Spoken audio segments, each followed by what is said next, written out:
This is your daily market recap for Wednesday, August 10th, 2022. Let's go. Hey everyone, this is my channel to help investors and traders develop a probability-based mindset to succeed. Also try and keep friends informed of what's going on in the markets and the economy, and also a little real estate content as well. This is Dan Max at EXPI Realty, aka the Trading Agent, and this is your daily market recap for Wednesday, August 10th, 2022. Let's get into it. Again, if you are newer to the channel and the information, please stop by the Discord room. We're always chatting here. Link is in the description below. There's a ton to talk about, and let's just start from the very start of the day. The CPI data came in 8.5%, same as it was in March. Very high, elevated, too high. But month over month, it was zero. All right, well, zero month over month still doesn't necessarily remind you of the fact that it's still 8.5% year over year. Now, people will say that's the Fed pivot. No, what we've said very clearly is that when demand destruction or recession starts, you should see CPI, you should see the market start to react accordingly. But this is the problem. Elevated inflation, folks. This isn't going away. Look at the Fed fund futures. Like, the Feds are expected to raise 75 to 50 basis points in September. There is no Fed pivot. This is not the 1980s. Anyone comparing this to 1980s doesn't realize that, A, one, you had a president, Reagan. I would say Reagan was a better president than the guys we got now. Two, interest rates were at 20%, not 2.75% on the 10-year or whatever the hell it is.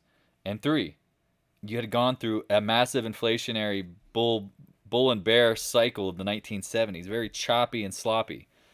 Again, study the past. If anybody comparing to this stuff, again, I don't know who feeds the market this bullshit, but it's usually wrong, and I apologize for cursing on social media, but that is the truth. Where you get your information, be very skeptical. It's the same people who tell you you can eat sugar and you can be fat and live till you're 90, and the same people say you don't really need to exercise to be healthy, and it's just take a pill. Just take a pill to fix it. It's the same kind of mindset in all parts of the world and same parts of the economy. It's all to do what? It's just to get you to do what's easy. And again, it's not even what's wrong or right. It's just what is easy. Well, what is easy? Not knowing your past, right? Not knowing how this all plays out. And being told what? If you don't know, then you believe what you're told. That's just kind of how it is. So the video is going to be very much reminiscent of how are things playing out, what to look for, and what to expect. I hope this helps. Now, again, please check out Discord, link in the description below. If you find this stuff actually useful, you should subscribe, because I'm starting to do some live intraday stuff and just trying to get people's minds primed for, again, a bear market. It's a trader's market. It's not a straight line up or down. But when it does rise, it rises fast. It gets people very excited about what? The next bull market. Problem is the next bull market doesn't start until when? The market capitulates. We have not seen a market capitulation. All right, Bitcoin. I'm going to go out on a limb here and just say leave it alone. If you're long it, you probably need to take your profits. If you're short it, you probably just need to be patient. And again, I don't know how to explain this to people other than if this is somehow reminiscent of the gold 1980s spike in Bitcoin, which we don't know, and it just takes 20, 30 years to come back. Because again, if you ever look at Bitcoin from top to bottom, I think I'm about 99.9% sure it outdid what? It literally outdid the tulip bubble in size and magnitude of an uptrend. Now, are we calling it a tulip bubble? We don't know until years later. But let's just be a matter of fact, right? At this point, you have to be very cognizant of what, right? You got to be very cognizant of the market, okay? Like, you cannot sit here and look at Bitcoin and say, well, it's a hedge to the market. No, it's not. Gold, it's a hedge to the market. No, it's not. We talk about this all the time. Liquidity is the issue with the markets, right? When the liquidity goes out like the tide, everything gets pulled with it. There's nothing safe. And when I say that, I mean it nicely. There's nothing safe. There's nothing safe. Let me repeat that. There's nothing safe. So if you are trying to find something safe, that's the outlier. The real truth and the real thing to find is what? Is to get out, go to cash, start over. I mean, I've had this conversation multiple times today with people like, you need to layer into things for the long term and buy the market. And it's like, no, you don't. That is not what you need to do. You got to be very, very, very, very, very, very, very careful about your mind and where you get your information. I hope that helps. Because I'm telling you, there's a lot of people out there. A lot of people. What are they doing? Right? What are they doing? They're trying to tell you what? I mean, it's crazy. I mean, I'm not trying to be mean, but they're literally trying to tell you this is the time to buy and hold forever. I'm just telling you that is not the case. Okay? You better be careful. Hope this helps. All right? And again, change the name from Bitcoin. I don't care.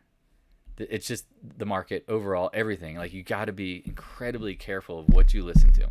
Because now here's next, oil. Do people not remember? Literally, it was just 2 months ago. Oil's going to 130. Oil's going, not 130. Oil's going to 150. Oil's going to 200. Oil's going to 250. Well, oil's at 90. Oil's safe. Oil this, oil that. Nobody seems to remember the past except for us. Nothing is safe.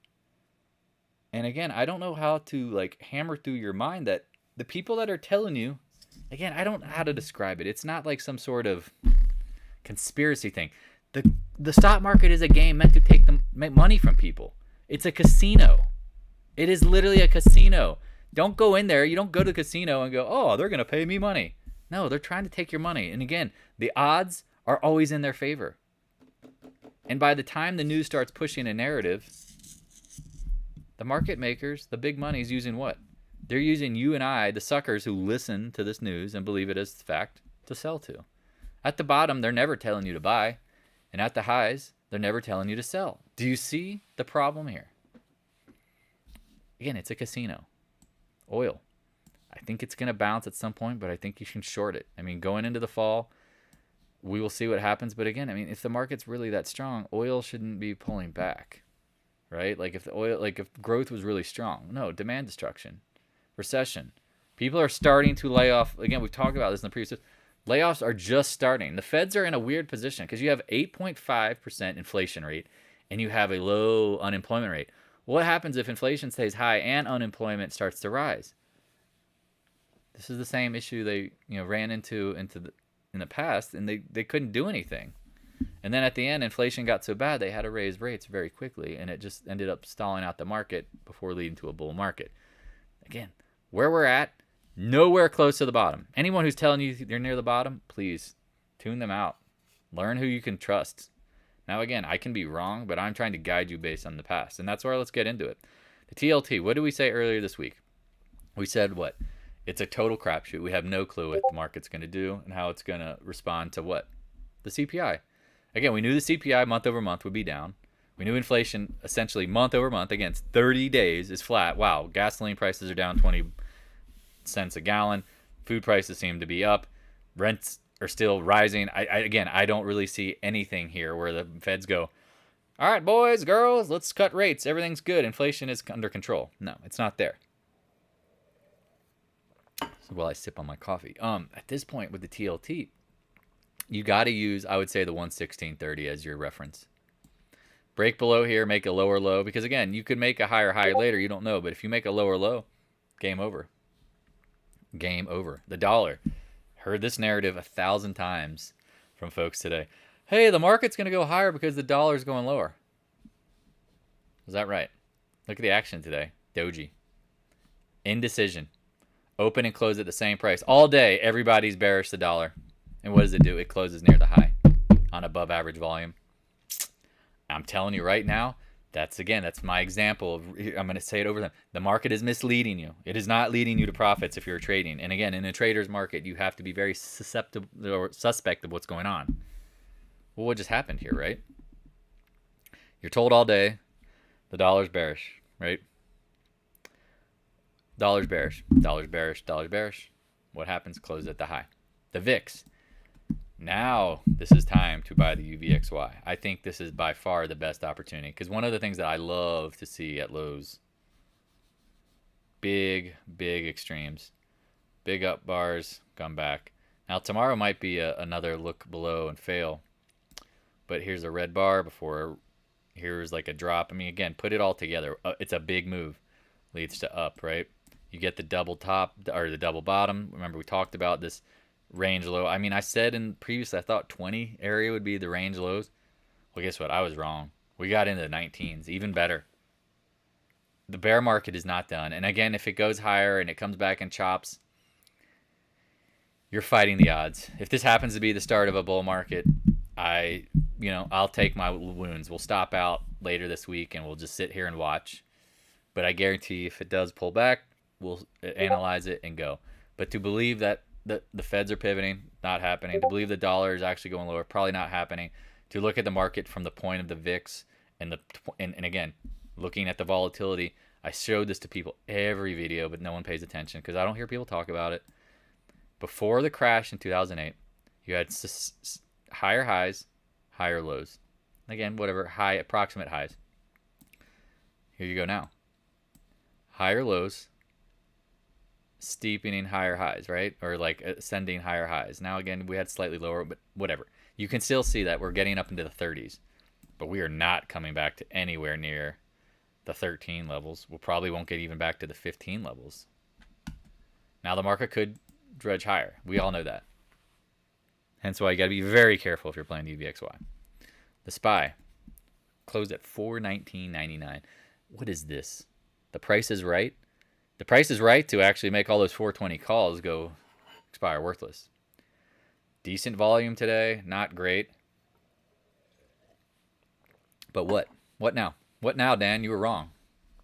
Yeah, we talked about novice gaps. We thought this was the novice gap and you could layer in. We waited and we chopped. Well, now what? Yeah, we're down a little bit.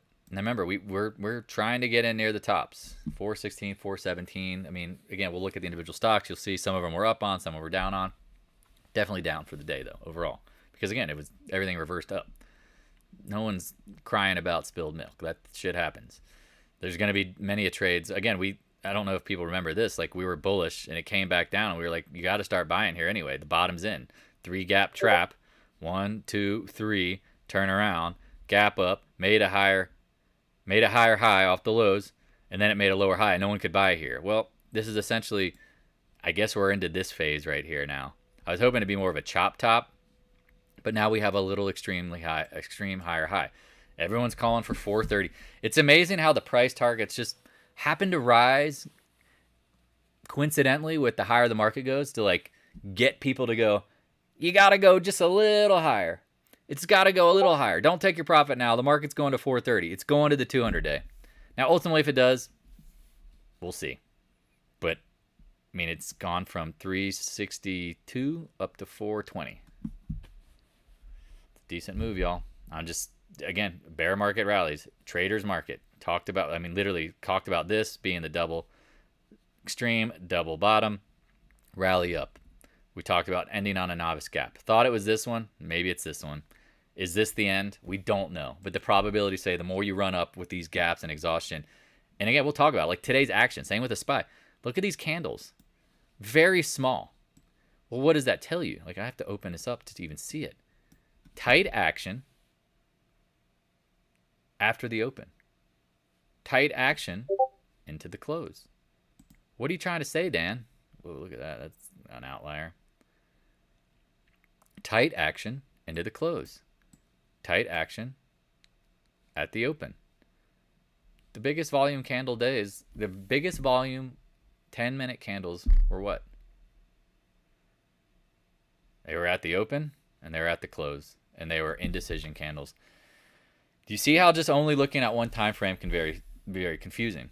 Well, what do we see? I mean, to me, that says market makers doing what? Distributing. Good news, here you go. We can sell to you folks. At the close, you're running into the highs. Here, we'll feed you as much stock as you want.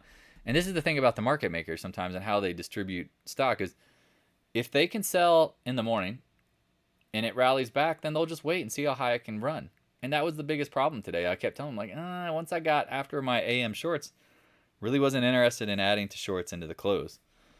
I wish I would have been a little more clear about that, but I thought it was very obvious that right now you have to wait and see.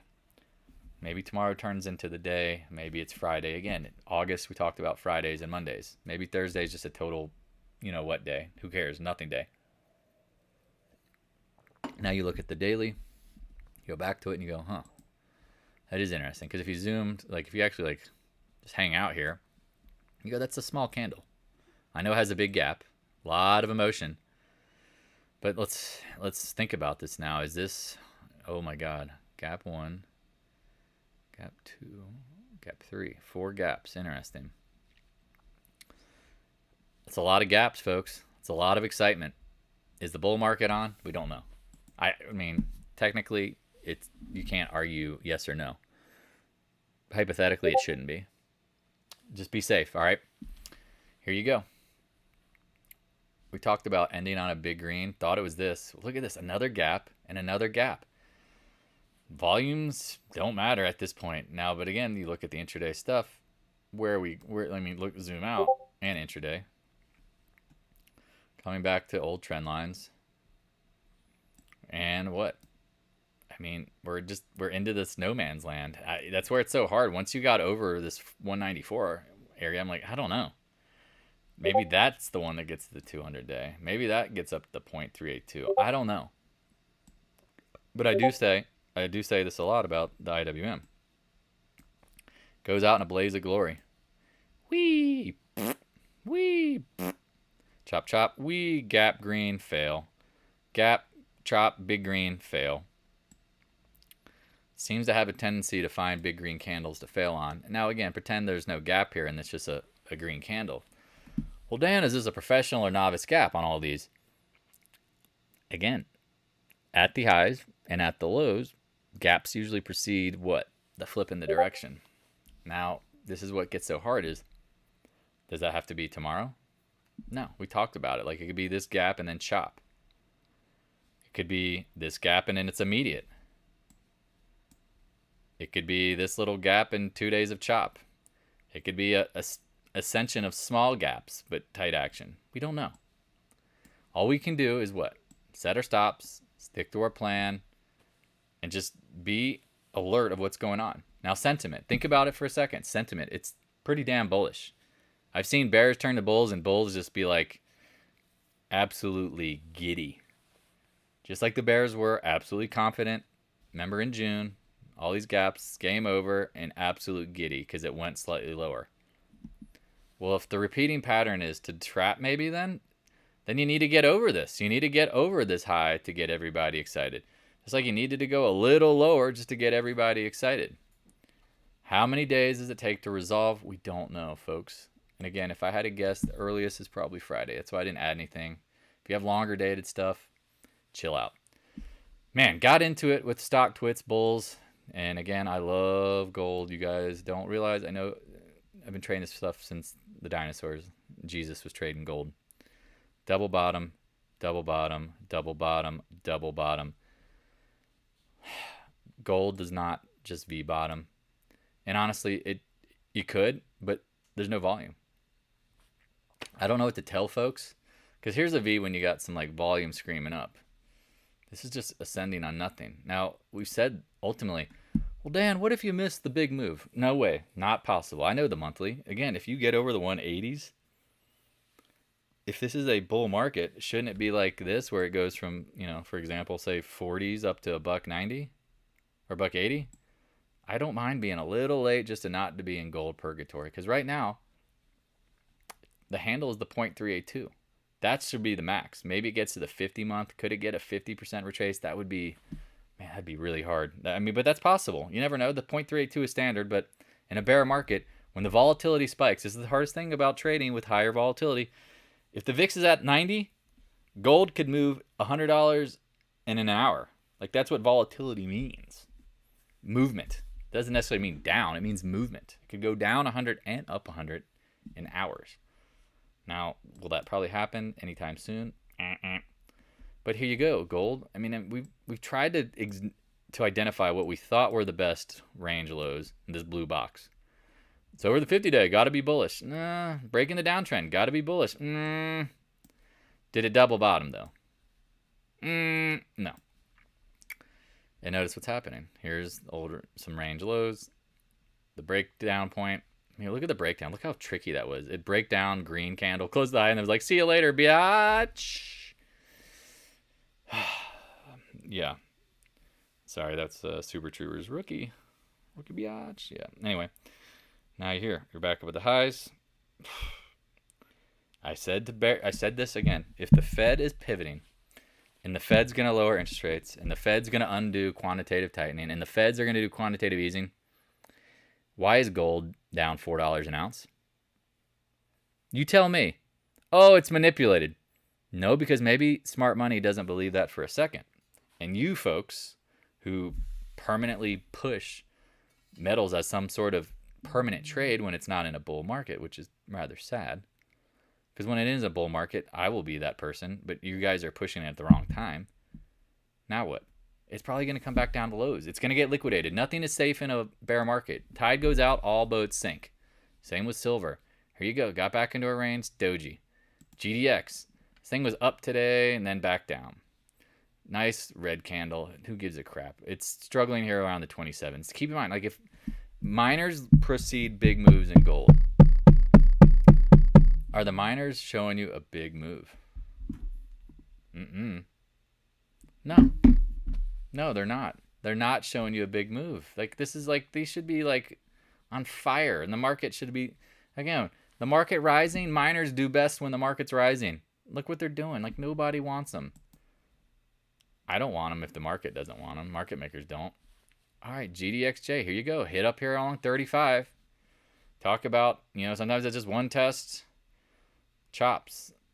One test or chop. I mean, we don't know. It ended up being chop at the 50-day. Here you go. Reference lows, around 35. We said this weeks ago when it started popping. Again, I didn't want to play it, but like, oh, why do you want to play it? 30 to 35 doesn't get me excited. I mean, we played other stocks that move 40, 50, 60 points. That got me excited. Again, one day these will be worth the percentages they're worth. But again, even if you're trading options, a call going from $3 to $5, not as exciting as a put going from 7 to 50 or 7 to 30 or whatever ultimately some of these puts that we had. And now, or call, sorry, we went from bearish to bullish. Those calls now. And now we're looking to get back in puts with the VIX literally at the lows. Do you see how we're just trying to weave in and out and anticipate?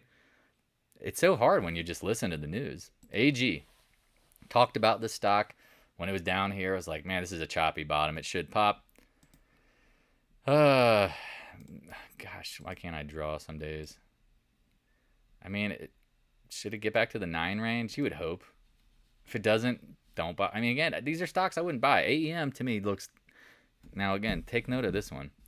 Off the low, you had volume. You had a pretty nice pro gap. Now you're back up here. It doesn't mean it can't just fall right back with miners. This is way more volume than any of the other names at the lows, right? Now people will go, well, let's look at Newmont. Look at the volume at the lows. This is on earnings. AEM did not drop on earnings. It went up.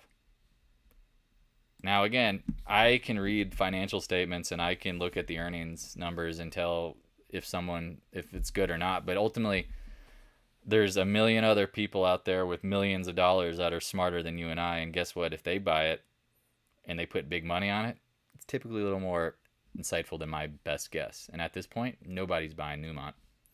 I've said this for a while. In the next cycle of bull markets, it's like the large oil producers versus small oil. Like small oil names went nuts because the whole time up, big boys were buying them because they had to. They had to expand their exposure. People were lending them money left and right. Think about tech that did this the last 10 years. Small tech got bought out. Big tech just got bigger and bigger. But people loved when big tech did it too. But the small tech's the ones that went up nuts. Because if they actually had something, I mean, they got bought out. Same thing with when we look at gold stuff. Materials names. Newmont is not the name you want to buy. Now, again, it'll probably go up. It'll be the Exxon Mobil, which will move up. But it's not going to be the FANG or the monster runner in the oil patch like you see compared to a big miner. Does that make sense? Like here, I'll just give you an example. Like recently with oil rising, right? Like you saw like here's big old Chevron for, awesome. Went from, I don't know, say in the same time, 95 up to 180. It's pretty good, right? What did EQT do? Went from 15 up to 50. Do you catch my drift now? I don't even need to spend any more time. That was just one example of a smaller name going big. So, all right, you get my point? Like, please lay off the big boys. Oh, they're stable. I don't know. Just buy the GDXJ then. PAAS, same thing. Leave it alone. Letter X got up into the 25s. Yay! Called that. Didn't think we'd get there, but we did. Now what? Leave it alone. Another doji. Again, you're going to see a lot of dojis in these names today. A lot of indecision. Everything seems so bullish. Everything looked great. But why is there indecision? I don't know what to tell you folks, but that to me is a little bit of a red flag. New core. Nicely done. Gapped over our potential resistance zone. Tight candle. We'll see. CCJ. Hey, uranium to the moon. No, it's not. Uranium is on the base. Again, I think uranium is not even in liftoff mode. It's going to be what? It's going to be a retest of somewhere near the lows. When the market peels, everything goes with it. There's no banana safe. Got it? Good. VALE. Nice gap. Oh, look at. Close at the low of the day. Oh, let's check out Arrow. This one's probably got a little. Yeah. Look at that. And we talked about it down here. Chop bottom. Pop. How much higher? Don't even care. I'll find it on the backside, my friend. See you on the backside. Mosaic. Wow. We talked about this one lagging. Chopping. Not surprised. This is a name, though. It's not as sexy as looking at CF, because why? Look at the CF, y'all. What? Look at this. Look at the volume stopping power, right? You're coming down, big red, boink, double bottom. Now I know it's probably topping out, right? Probably topping out. But this is way better than Mosaic. 78 to the 105s from Mosaic, going from like 40 to 50. That's all I would. That's what I would pay attention to. Oh, I just got to see. You guys got to see this stuff today. Look at Fox News. Nasdaq enters bull market. Exit worst bear market since 2008. Peak inflation. You see how I'm telling you, like, the people that are telling you this stuff, do you really believe it? Do you think peak inflation's there? Do you trust Kramer? Yeah. Nasdaq exits bull bear market. Got it.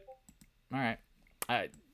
Things that make you go, damn, I need to short more. All right. AMD. And this is why, again, look at tech. I've said this all day today. As the Nasdaq's making new highs, Goldman Sachs upgrades AMD to the most amazing stock ever of all time. They send out the buddy pass to their friends so they can excuse their fiduciary responsibilities as normal and sell to their clients all the shares they own. Well, now look at AMD. It is at the 100-day. Sweet. But is it at the highs? No. It's not a leader. It's lagging. SMH. Same thing. Oh, but Dan, this should be on fire. And what did I say today? If it was really going to be on fire, it should take back all of the losses. Just like this day. I talked about this in the live chat today. I'm like, this candle is what you want to see on a pullback. You want to see the SMH take it all back because you're at the highs. Yet the SMH can't. And you go look at the 10-minute. What do we see? Open flat. Close flat. Big volumes. Market makers are wizards. They literally unloaded how many of these? What is this? Hundreds of thousands of shares. Well, hundreds of thousands traded during the day, but in the first and last 10 minutes of the day, look at the volume. Here it is. Here it is. Now, again, they probably used this weakness to unload up here. Think about it. Not a bad trade. 220s, 230s, 8s. Remember, they're traders too. Market maker is a trader by heart. Like, their designation is to play the market up and down. And ultimately, when the trends continue, they have to do what? At some point, get wholesale inventory. Now they are able to sell, but they will play the game along the way. Meta, let's just run through tech real quick. Here's another name. I don't even want to look at the 10 minutes because they all look the same. If you don't believe me, go review them yourself. Here we go. Nice indecision candle on a gap up. Is it a lower high? I don't know. It's over the 50-day. Yeah, I know it can do that. We'll see. Apple. Talked about this thing being one of the harder fruits to wrangle. Look what it did. When it broke over the chop zone, it had a nice green candle, and then what happened? Here we go. Here's your chop zone, your volume at price zone. You can see it in here. You gapped over it. Green candle. Let's look at the 10-minute. Not much at the open. Oh my God. Oh my God. Market makers had their way into the close. Hopefully you can see that. Like, that is clear as day. Somebody was selling. Now who? I don't know. What time? Who? Or it's not what time. Who did it? Who cares? That right there is what?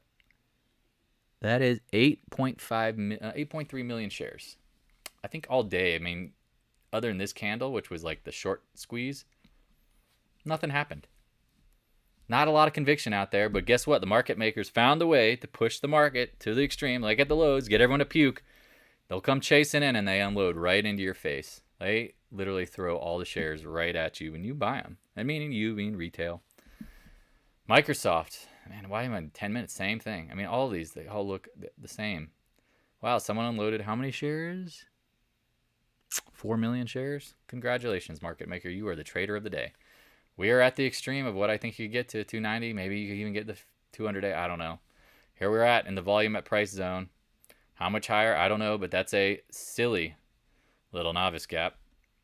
Typically, it's not really much of a novice gapper, but keep in mind, Microsoft has dollar exposure. If the dollar's going to pop, why does it literally look like the same candle, but in a different spot? This is at the top, dollar's down here. Doji.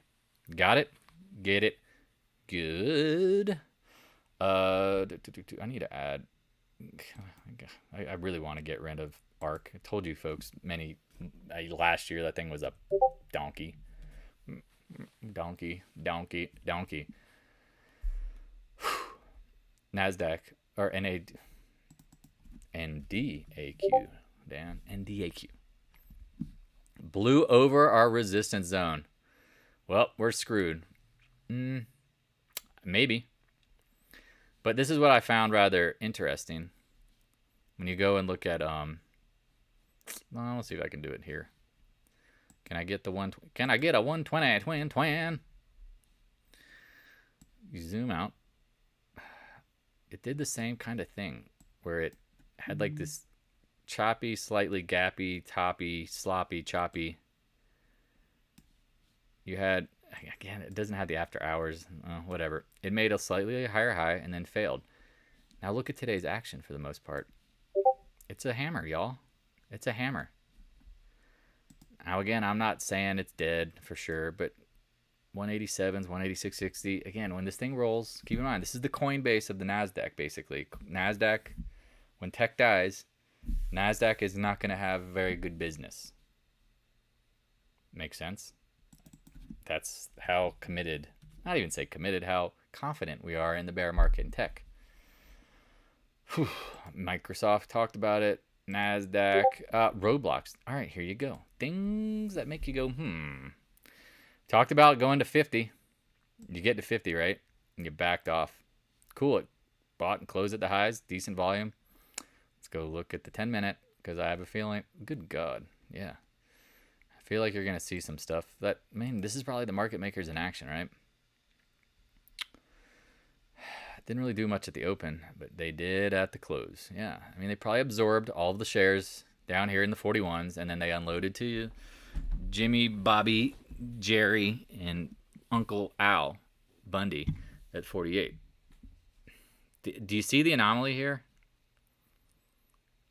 Do you have to be a rocket therapist to see that? No. Tesla. Man, what's happened last time Elon sold his shares? Do you guys remember? I do.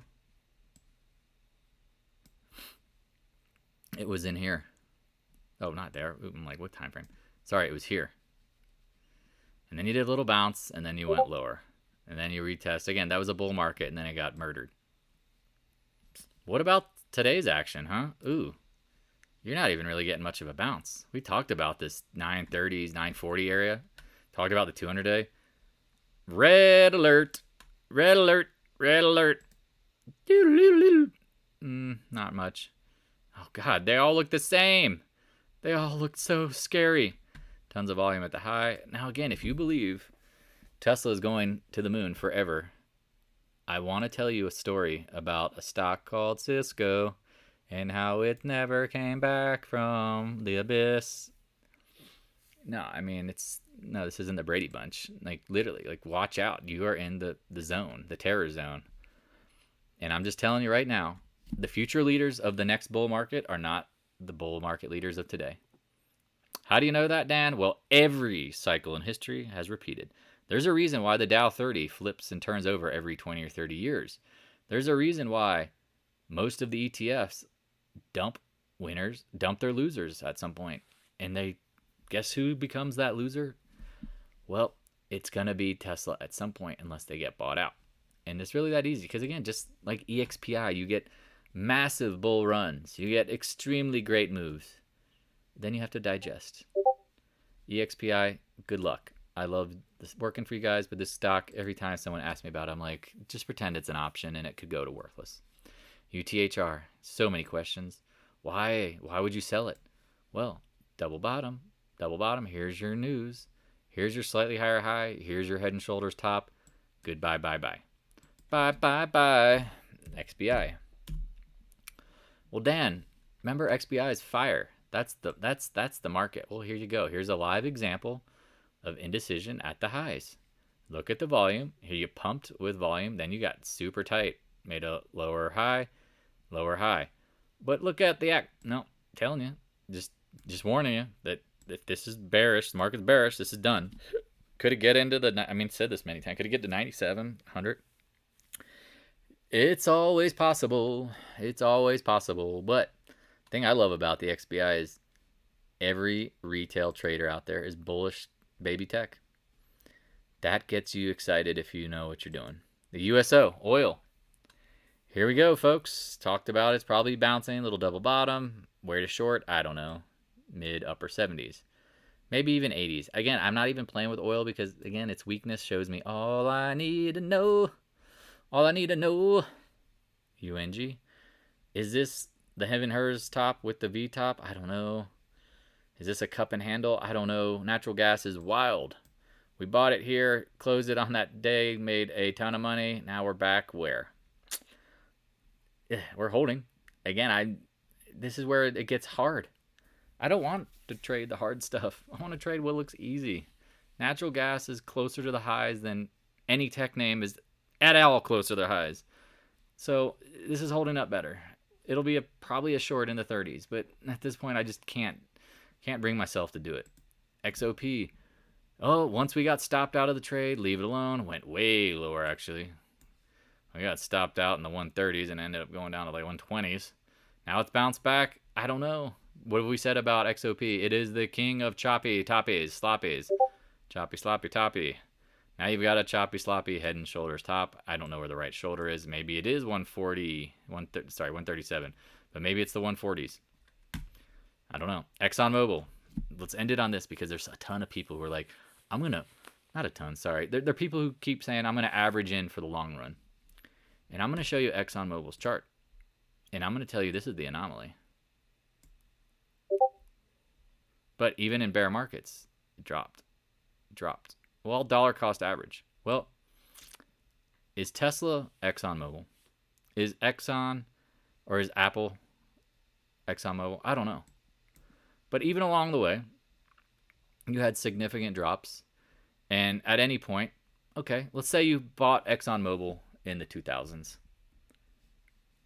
And it went up a little higher and then it failed. Are you telling me, okay, because think about if you bought it this year, 94, it got up to 105. You waited 10 years to make 10% and you're still back, just basically even. Is that the stock you want to hold? Because I think I can find about 1,000 charts that are better than the last 10 years than ExxonMobil. So when people say I'm dollar cost averaging the winners, ExxonMobil has always been a winner. But don't you want to buy the next ExxonMobil or do you want to buy the ExxonMobil? I mean, it's like, what's the next Tesla? We don't know. But do you want to buy Tesla and hold it forever? You got to be high as a kite. Now, again, it might do really well in a sense of like this, but keep in mind, this went from the market cap just went up with inflation, but oil was always in need because oil is what? It's an input to the economy.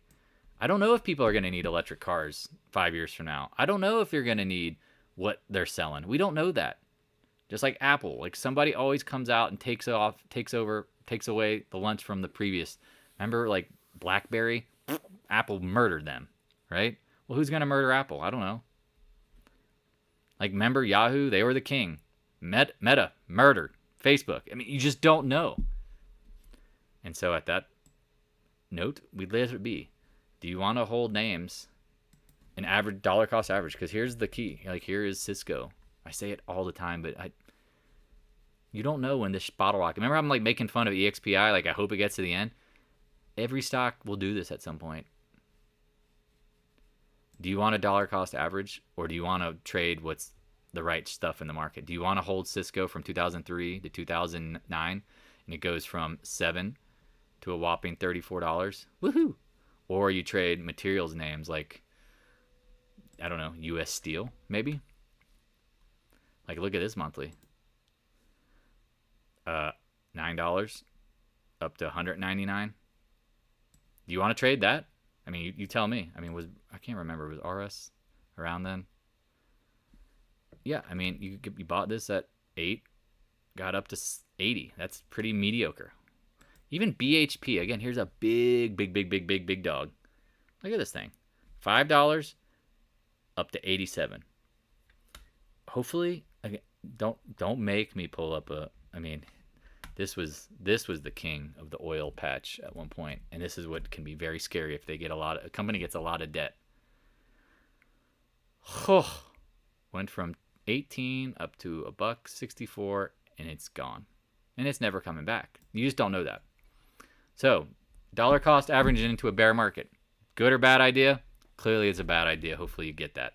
Talk to you guys and gals later. See you in the Discord room. Check out the Discord room if you have any questions about real estate. You know that is the best asset to hold for the long term, because guess what? It has the highest dividend, aka rents, and people need houses. They need a place to live. They don't need your Tesla stock. Later. Hey, thanks for watching. If you have any questions, stop by the Discord room. A link is in the description below. Also, if you'd like to help support more free content, the PayPal link is in the description as well. I appreciate your continued support of the channel.